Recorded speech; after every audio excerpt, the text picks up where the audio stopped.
Ladies and gentlemen, hey, hi, how you doing? Welcome back to the channel. Thank you so much for stopping by. Season 2 of Warzone introduced for the first time ever Resurgence Ranked. Obviously, it's still Warzone Ranked, play like what we've seen before, but it does take place in Resurgence. And with that today, I wanted to break down the new top 5 best loadouts you want to be running specifically for Ranked Resurgence. There are a few extra restrictions in place, some things you want to look out for, and obviously you want to be using the best of the best weapons when it comes down to it as well. So let's dive right in. Initially, let's start with the perks and equipment. For me, not much is actually changing here, conveniently enough, with pubs and ranked, just because I run a lot of the things that are already allowed here. Smokes are so clutch, especially in a ranked mode where your life matters. You don't want to get that death fee to lose SR or anything like that. So having this instantaneous cover when you need to rotate or you need to res or whatever the case is, you need to heal, drop in the smoke, so clutch, by far the best tactical in my opinion. For lethals, you got options here. Knives are obviously great if you're going for those insta finishes. You want to get that guaranteed SR. Easy, quick cleanup with this. They also can one shot to the upper body in general, so they're super strong if you're deadly accurate with them.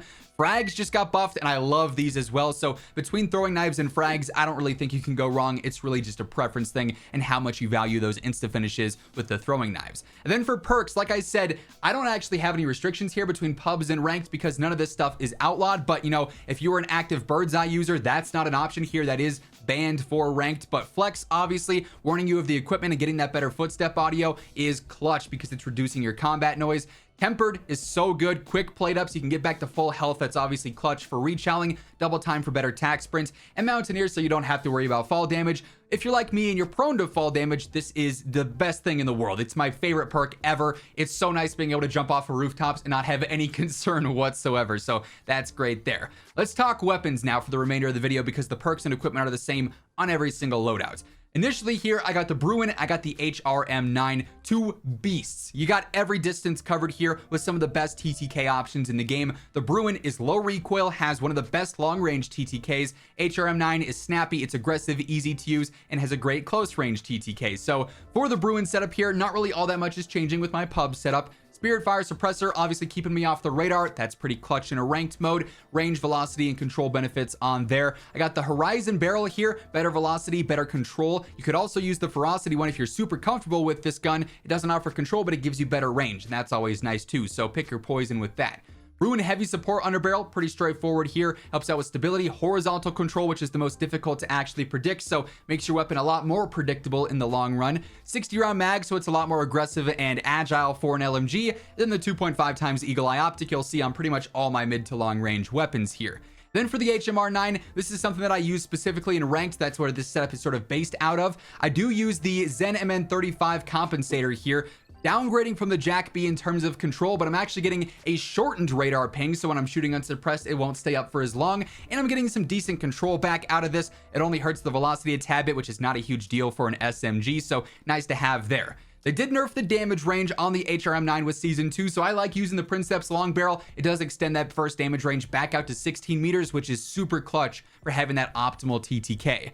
I also go for the 50 round drum, your basic extended mag. The assault rear grip is better control here, only hurts the idle sway a tad bit, but if you're just cheesing constant ADS, you don't have to worry about that too much. And then obviously no stock for the max mobility here, so I'm still snappy and aggressive, and I can push things, get from point A to point B very, very quickly. Really enjoying this setup here for ranked, but even some pubs as well. Now this next loadout here is just reliable as can be. It features two extremely easy to use weapons, but also two very lethal weapons. The SVA is arguably the new #1 rifle in the game since the Ram got nerfed, and the Striker 9 is just a great close range SMG. It's easy to use, fast TTK, good damage range as well. I love the feel of both of these. My SVA setup here is just so simple, so straightforward, and it gets the job done. You don't need to go above and beyond to mix things up here if it's working, right? If it ain't broke, don't fix it. So Spirit Fire Suppressor, the precision barrel on here, better range, better velocity, better control, better pizza. As always, you know the vibes. We got the Bruen heavy support underbarrel here yet again, 60 round extended mag, and the 2.5 times Eagle Eye Optic.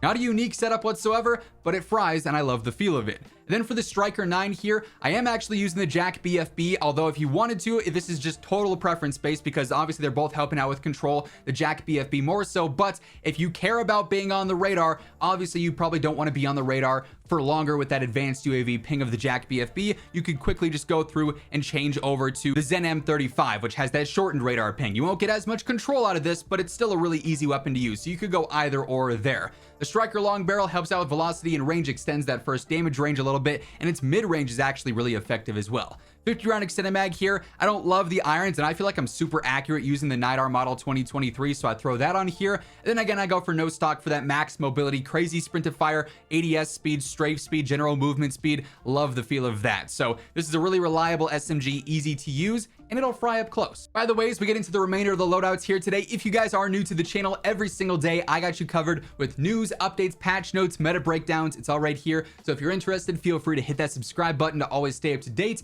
And if you enjoy the video, if you find it helpful at all, do me a favor and drop a like on it. It is always really appreciated. Next up here, we've got just a super aggressive loadout that's going to be great for like mid-range pushing and then just general close range as well. It's a combination of the RAM and then also the buffed WASP-9. Now the RAM did get nerfed, as you heard me talk about, but only for its long range realistically. Its first damage range and its mid-range is still very effective, and because we're in Resurgence Ranked, a lot of those gunfights take place in the mid-range. This is still a viable option for sure. If we were playing big map ranked, wouldn't be using this, wouldn't be recommending this, but it gets by on Fortune's Keep. Then the WASP-9 for the close range, it got buffed. Its damage ranges are better now. They're extended some, and its ADS is even snappier than it was before. So here I go for the Shadow Strike Suppressor. It's super easy to use, keeps you off the radar, so that's always nice and convenient, of course. Hand stop on here for better mobility, movement speed, strafe speed, ADS speed, sprint to fire speed. The 50 round extended mag, obviously you want to get those cleanups, not have to worry about reloading in an inconvenient time. Don't love the irons here either, so I go for a reflector sight. Nidar would also work here, a slate would work here. Totally pick your poison there. Then I go for the factory stock. A little bit of movement benefits here with your ADS speed, your general movement, in exchange for a little bit of recoil cons, but that's not a huge deal. It's a pretty easy weapon to use, all things considered. Then this RAM setup is actually my same from general gameplay last season, just applied to more mid-range based gameplay. So Spirit Fire Suppressor, the Core Mark 40 heavy barrel extending that damage range some, which is pretty clutch with these nerfs. You want to get that better damage range for as long as you can, right? Bruen heavy support underbarrel on here, the 60 round drum. Then I go for the HVS 3.4 pad stock, which is just control based. It makes this thing honestly a laser beam. You don't even need a compensator. This thing's going to shoot straight and still fry, like I said, in the close range in those first couple of mid-range damage profiles as well. It's pretty effective there. So a bit more of an aggressive setup, but it still works. Next up, we're all about TTK here. This is a setup that probably is a bit more skillful, a bit more on the higher end of the skill gap, but if you land your shots, this is a loadout that will dominate everyone. Close range, mid-range, long range. The primary is the MTZ-762. Now, here's the thing. This is a weapon that truly you cannot use in ranked unless you are always playing with your squad, just because you only have 30 rounds. This is not the most practical mag for trios, straight up, but in ranked, you are focused on squad gameplay. You're not splitting off to chow 1v3 unless you're just insane. And if that's the case, more power to you, right? But realistically, with 30 rounds, if you're chowing with your squad mates, you'll be okay here. They can get your finishes, you'll team shot, you'll be all right there. I would not recommend splitting off with this though. That said, if you landed shots, this thing's going to absolutely fry. Got the 2.5 times Eagle Eye on there, Bruen heavy support, Spirit Fire Suppressor. Then for the barrels, really you got two choices. Clinch Pro is going to help out with range, velocity, and control. All just decent stats there for the most part. The Precision Blackthorn barrel though does even more for range and even more for velocity, but no added control. So if you're really comfortable with this gun, throw on the Blackthorn. If you just want an accurate gun that's going to beam, go for the Clinch Pro. Either or here is going to work great. There's no real wrong answer here. So definitely take that into consideration, but this thing is definitely a higher skill gap weapon, but so lethal. And then the AMR-9 for close range fries. Its first damage range is insane for an SMG. It's got the best TTK in class over that initial damage range. It's got a slow sprint to fire though, and that's what we focus on really upping here. So I do go for the Shadow Strike Suppressor to keep me off the minimap there. The Skeletal Vertical Grip helps out with my ADS speed and my sprint to fire, but it does also give me a little bit of control, which is nice to see. Definitely helps me be a bit more accurate there. 50 round Mag, pretty self-explanatory. I also go for the buffer tube stock, does a ton for sprint to fire alongside other mobility benefits as well. And then lastly, I've been back and forth with this. The iron sights are not great here by any means. That said, the phantom rear grip gives you 24% better sprint to fire, which is huge. So if you can live with the iron sights, I'd go for the phantom rear grip. If you don't like the irons, just go for the MK3 reflector there. But yeah, this thing takes a little bit of getting used to, but it will melt up close, easily one of the top SMG choices. And then lastly, here we just have another super consistent setup, the BAS-B, which is for our mid to long range. It was not nerfed for that. It was really only nerfed for close range, so we don't have to worry about the season 2 updates with this all that much. And then the brand new Ram 9. This thing melts up close. I love the feel of this thing. This is a setup that you will show on the radar though, so just be mindful of that. With the BAS-B, I'm going for the Cassis break. Goes all in on that horizontal control, makes the weapon a lot more predictable and easy to use. I got the Venom long barrel on here, better range, velocity, and control, pretty self-explanatory. Bruen heavy yet again. 45 round extended mag is the max here, but with the fire rate, that is totally sufficient. Then I go for the 2.5 times Eagle Eye, no surprises there. Then as far as the Ram 9 setup goes, this setup in particular feels so versatile, so aggressive, and relatively easy to use. I go for that Zen MM35 compensator yet again, better control, a little bit of worse velocity, but we're not staying on the map for too long there. I go for the Imperator light barrel, helps out with range, velocity, and a little bit of strafe speed, which is always nice to have on an SMG build.